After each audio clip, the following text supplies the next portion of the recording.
Tonight, Dundee University could run out of cash within weeks after proposals to cut nearly 700 jobs were rejected by the Scottish Government. But there is some hope on the horizon. People need answers, and the university needs the chance not just to survive but to thrive. Also tonight, inflation inflates. A rise in airfares and the cost of food means the rate increased to just under 4%, almost double the Bank of England's target. We'll have more on how it affects you. And in sport, Aberdeen manager Jimmy Tillene says the Dons are determined to qualify for the Europa League as they set themselves up to take on Romanian side FCSB tomorrow night. Good evening, I'm Norman MacLeod and this is the STV News at 6, live from Aberdeen.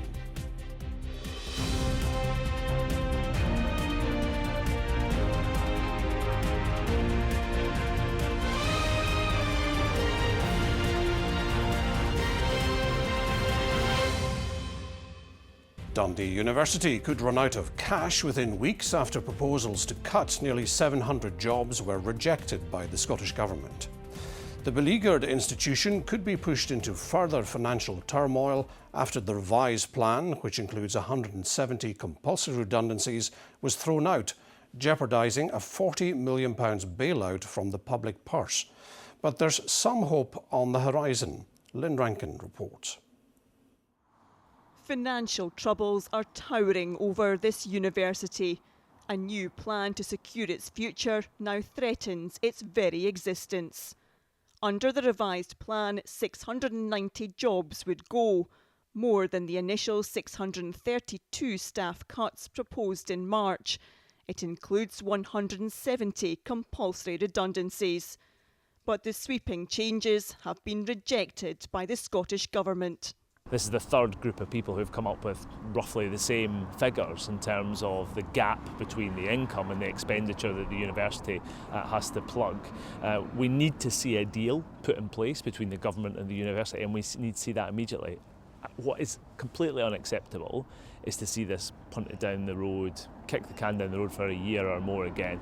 The Scottish Government agreed an additional £40 million for the university in June, but that came with conditions that funding would only be released when a long-term sustainable recovery plan was produced.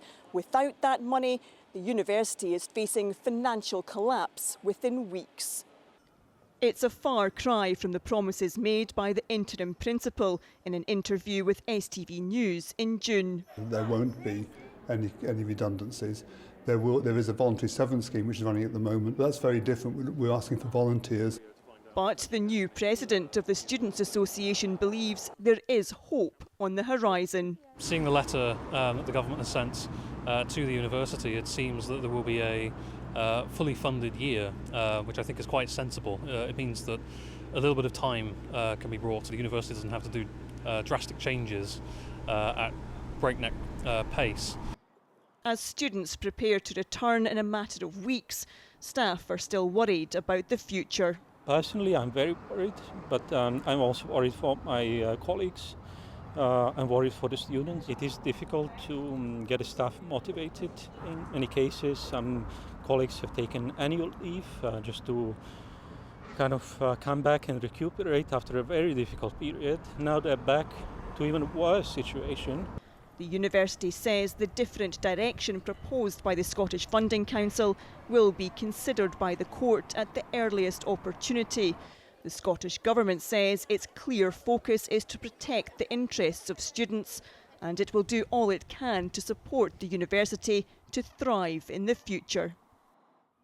And Lynn is outside the university. Lynn, not long to go for students. They return in just 3 weeks. What are they returning to?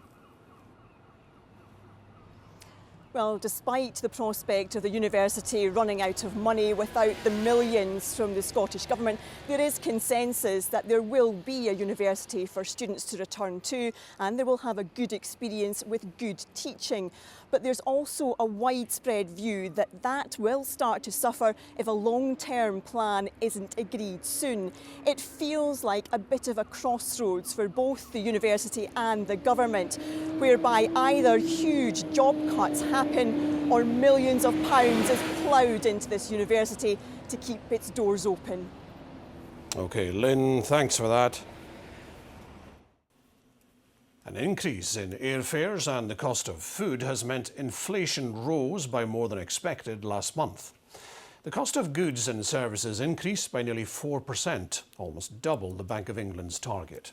Well, Stephen's here to help us see how it affects us, and little sign of price rises actually stopping. Absolutely. It's been a difficult few years for households, as we keep reporting on, and this will be more unwelcome news. An unexpected further increase in prices will put pressure on household budgets. Now, the latest figure out today shows inflation, of course, the costs of goods and services is at 3.8%, up from the previous month and actually the highest since January of last year. Now, the Bank of England has a target to get inflation to around 2%. You can see that by the dotted line. It was under 1% back here in sort of 2021. We've got to a peak in October of 2022 at just over 11%. Actually, in September of last year, we did creep underneath that 2% target, but it's been going up to where we are today, that 3.8%.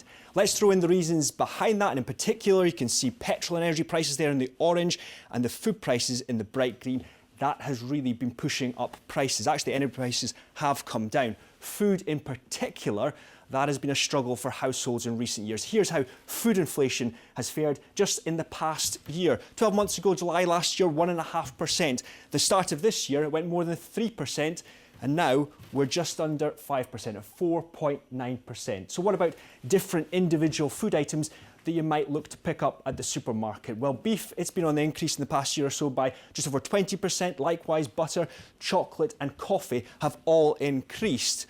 On the flip side, sugar and olive oil, they've actually fallen. And those who are helping people who are struggling most at the moment, they're saying they're seeing a real increase in the demand for their services. We have got an increase in individual people, single families, families with children, pensioners. Mostly it's people that are maybe living on their own or, as I say, with children.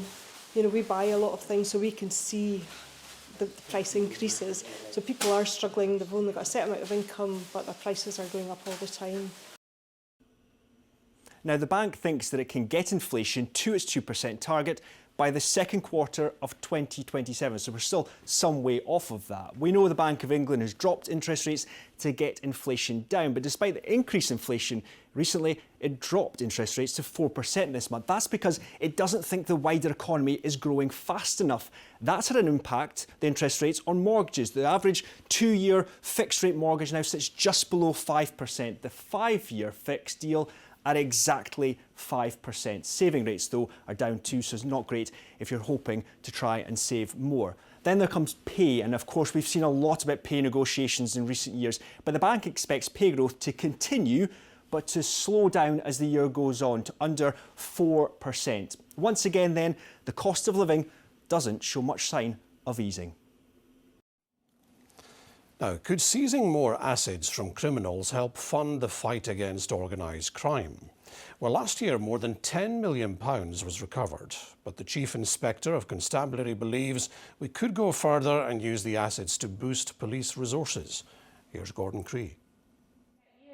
At the Citadel Youth Project in Leith, the funding pool has at times included support from cashback for communities. That takes money seized from the proceeds of crime and provides activities and facilities for young people, in many cases keeping them away from crime. The main purpose of youth work is to help young people feel good about themselves, feel better self-confidence, and actually when people have got good self-confidence, they're not going to go and start doing crazy things. Money recovered from criminals in Scotland has so far always been used in the community. That's done some really strong, powerful deterrent work to stop people getting into organised criminality.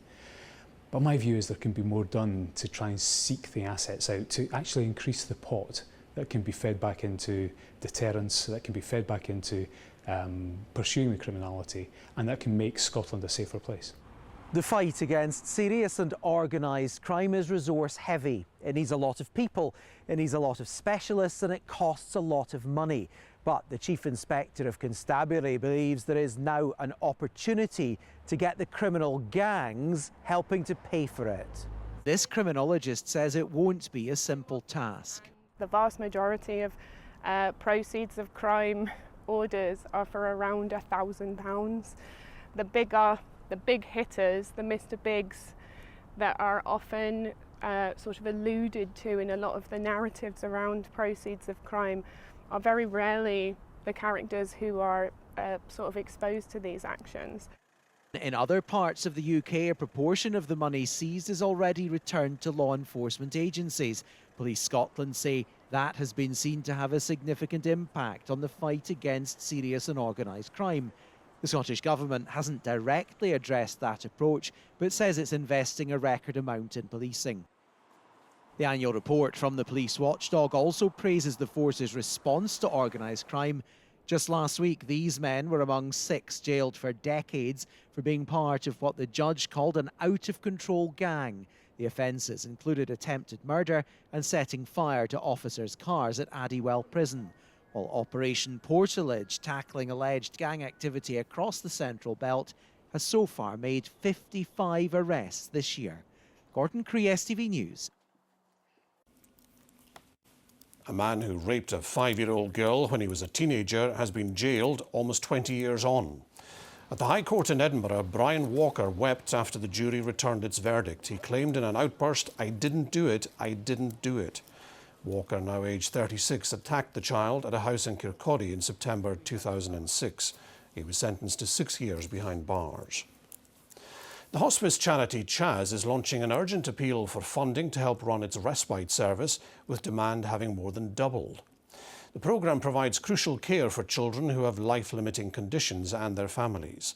5-year-old Chloe was born 3 months premature and suffered severe brain damage. Doctors said it was unlikely she'd live more than a few months.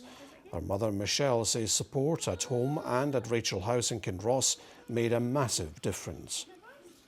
That peace of mind knowing that I can go take one of the other kids somewhere, or even just go to the shops or just do some housework and know that, I don't have to think, is she okay? Is she getting fed? Is she potentially choking? Is she, is she safe and happy? So Chaz gives us just that kind of care, that support that nobody else can.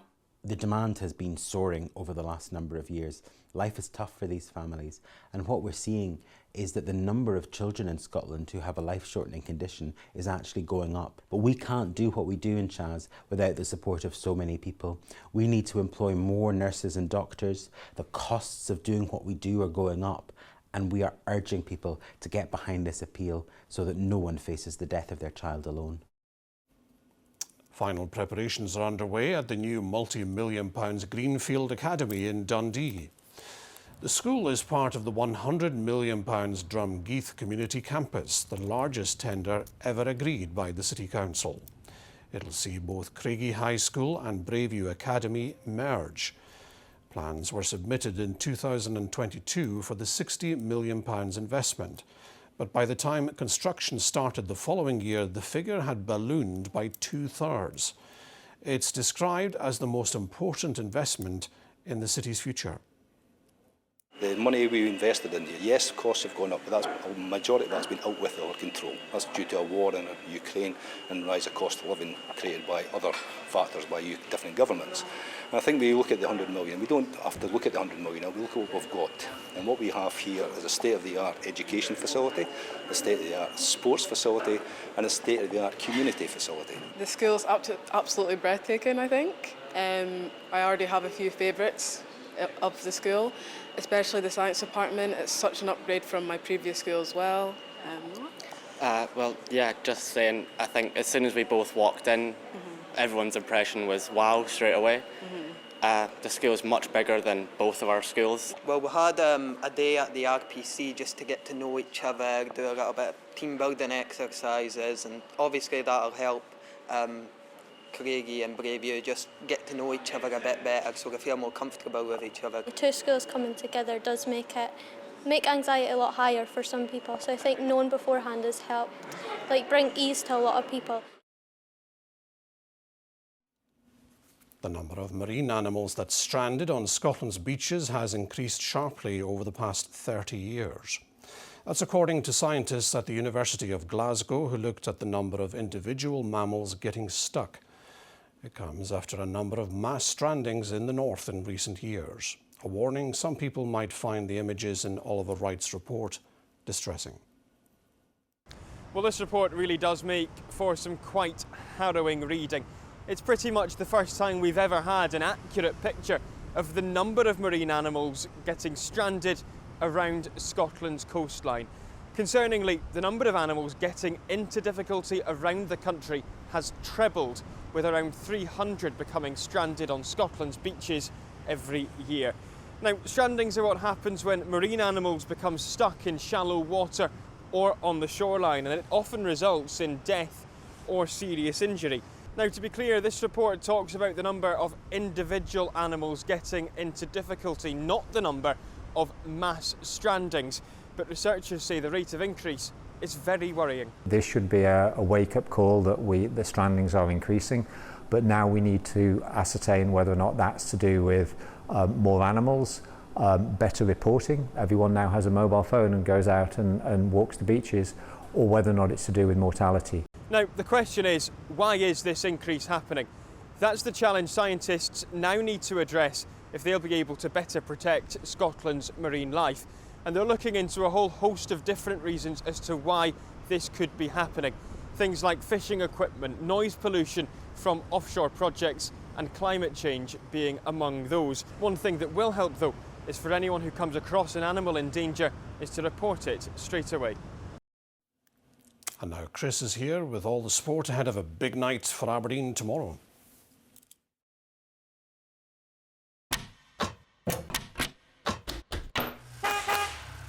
STV Sport, sponsored by the C.R. Smith Summer Sale. Hello, yes, Aberdeen back in the big time, and their manager, Jimmy Tilleen, says he and the squad are fully focused on qualifying for the Europa League, as they all want to test themselves at the highest level they can. Well, the Dons face Romanians FCSB at Bitodri tomorrow night in the first leg of their playoff round, but they could be without star winger Shayden Morris after he suffered a leg injury against Morton. If the Dons players are feeling the pressure ahead of their £3 million game tomorrow night, then at training this morning, you couldn't see it. Relaxed and enjoying their warm-up, head of sports science Graham Kirk puts the players through their paces at Cormack Park. New to the group is Kenan Bilalovic. The Swedish winger signed a few days ago and is ready and available to play in tomorrow night's Europa League playoff round first leg against FCSB. Missing, though, was winger Shayden Morris, who's now a doubt for the double-header. He get a knock, so let's see if it's full capacity, but maybe still we use him for some minutes and then for the second leg. So that's why we have to maybe going to use this opportunity to rebalance the squad before the deadline tonight. While Morris might be a doubt, the Dons' latest signing, Marko Lazetic, will definitely miss out, with Tilleen saying the Serbian striker is some way behind on his fitness. Some weeks to get in full ready to compete, so we don't do anything stupid there because it just arrived, and maybe need some more trainings with the teams before it's ready to compete, and so don't get any in the future some problems. So he looks good, but we need to wait maybe 1-2 weeks. FCSB have had an indifferent start to the season in Romania and were leading 2-0 at rivals Rapid Bucharest at the weekend, only to suffer a late collapse and a draw. While Aberdeen are the underdogs, Tilleen says they're determined to win. I think always when you compete you want to be in the best level you can be. So our target is Europa League, and that's what we focus on. And so we don't think about safety nets or this kind of things. Like you always want to be in the highest competition and prepare yourself for that once. Well, the big European nights are coming thick and fast this week, and it's another massive match at Celtic Park this evening. They take on Kairat Almaty, who knocked Aberdeen out back in 2015. Well, let's head to Glasgow and join our reporter Raman Bardwaj. And Raman, looks fantastic in Glasgow, but it's a really high-stakes match for Celtic. It is fantastic, Chris, and it is a high-stakes match because this is effectively a £40 million shootout for Celtic. That's how much they are expected to earn should they reach the lucrative league phase of this competition. As you say, they have to take care of Kairat Almaty, and with a 7,000-mile round trip to come for the second leg in Kazakhstan next week, you'd think Celtic would want to have some sort of advantage going into that match? Well, the build-up ahead of this match has largely focused on Celtic's lack of transfer activity, particularly in the forward areas. But you know, Brendan Rodgers at his pre-match media conference said he believes he has a squad that is capable of reaching the Champions League proper. 2 of the 3 experiences I've had in qualification for having gone through qualification phases has been based around a really, really good first leg. So, and in both of those we'd scored 5 goals. So for us, it's really that attacking intent in the game and being really, really difficult to play against. And then hopefully we can then take an advantage then into the second leg. The biggest message for us is, can we control the tie over the 2 legs so it doesn't become chaos? You know, if we do have a good night and we have a good night in front of goal, then when we go away, can we be more solid? Can we not give up chances? And I think at this level, the less amount of chances you give up, the more chance you've got to win in the game. Well, Celtic have had big wins against opposition from Kazakhstan in recent years. Think back to James Forrest's late winner here back in 2013 against Shakhtar Karagandhi. Then they thumped Astana 4 years later under Brendan Rodgers when he was in charge for the first time. Now they need to defeat Kairat Almaty over 2 legs. Kick-off here is at 8 o'clock. Ravan, thank you so much. Now, it might be down to Celtic to get one Scottish club at least into the Champions League after Rangers lost 3-1 to Club Brugge at Ibrox last night. But their head coach, Russell Martin, insists their hopes of qualifying for European's ultimate stage are still alive. That's despite going 3 behind within 20 minutes, while the Belgian side capitalised on defensive errors to put them firmly in control. We can't concede goals like that at any level, any football club. It's madness. So we need to make sure, as I said, we don't go through that level of pain again. I'm convinced we won't, and we definitely won't concede goals like that again. It's not about tactics and not about style of play. That's about the reaction emotionally to the damage that's been inflicted, and we didn't respond well enough to it. Well, Celtic tonight, Hibs and Aberdeen tomorrow. Big week for Scottish football.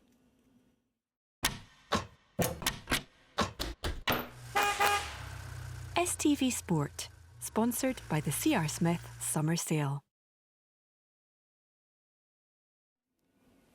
Now, they're the icons of Scotland, the kilt and the sporran. But the traditional skills behind these national treasures are now under serious threat.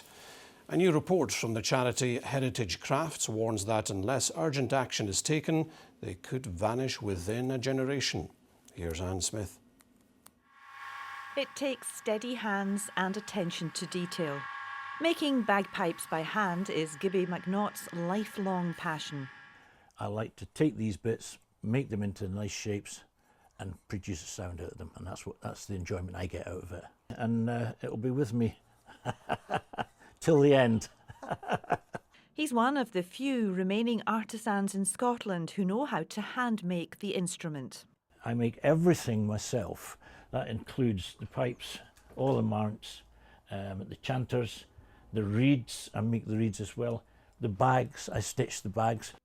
Meanwhile in Braemar, Alistair Cahoon is one of the last to hand-stitch sporrans using centuries-old techniques. If I'm making something bespoke for somebody, it wants to be a little bit different. So that's why we've got all the skins that you'll see hanging up there. Coyote, raccoon, fox, badger, beaver. And yeah, that's it. And then on the leather sporrans, the day sporrans, I tried to put a bit of influence in there with the hand carvings. Bagpiping and sporran making have been a major part of Scottish culture for centuries. But skills like Alistair's are now so rare they're in danger of being lost forever.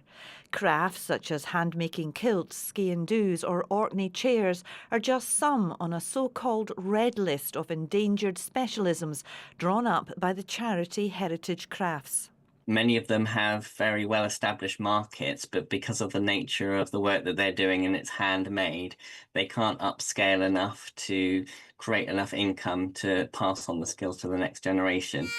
The charity is calling on the Scottish Government for better support of the apprenticeship system. But Alistair says he's sad that he hasn't been able to find a trainee to take over his craft when he gives up. I don't decry the advance in technology at all. I think everything has its place.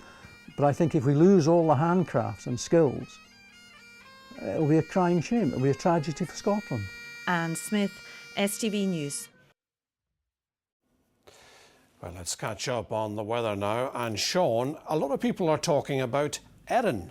It seems to be all over the place just now in social media. A lot of people concerned that we have a big storm on the way. Now, let's just pick up on Hurricane Erin between Florida and also Bermuda at the moment. Over the next week, she's going to drift away into the Atlantic. 90% of the computer models keeping it well out to the west of us. In actual fact, we could actually get better weather because next week the high pressure could build and we could look at some pretty high temperatures on Monday as well. Let's have a look at the forecast.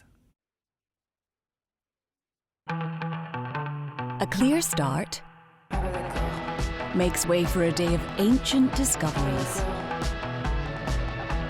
TUI sponsors STV Weather. Well, there's been some cloud breaks around today, but fair amount of cloud, and that's going to be the case over the next few days. The weather still remaining quiet, even with the remnants of that hurricane way out west at the beginning of next week. It could actually make it more settled and also quite a bit warmer. We'll get to that in a wee second. But tonight, temperatures dropping back to about 11 or 12 degrees for most of us, but further north, northern parts of Angus, as we head into Perthshire, those temperatures in some spots again back into single figures. Low spot tonight, Aberfeldy, probably down to a low of about 7 degrees.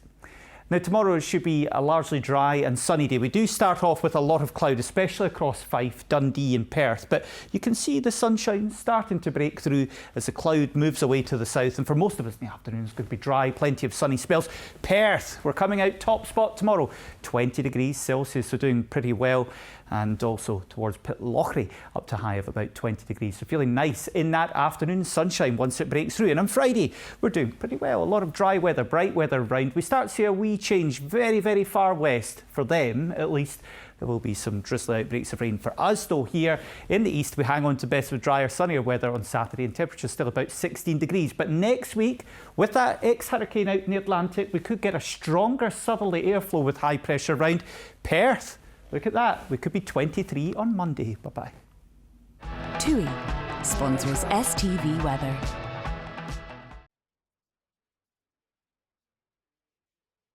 I'll be here again at 10:30. Have a good evening.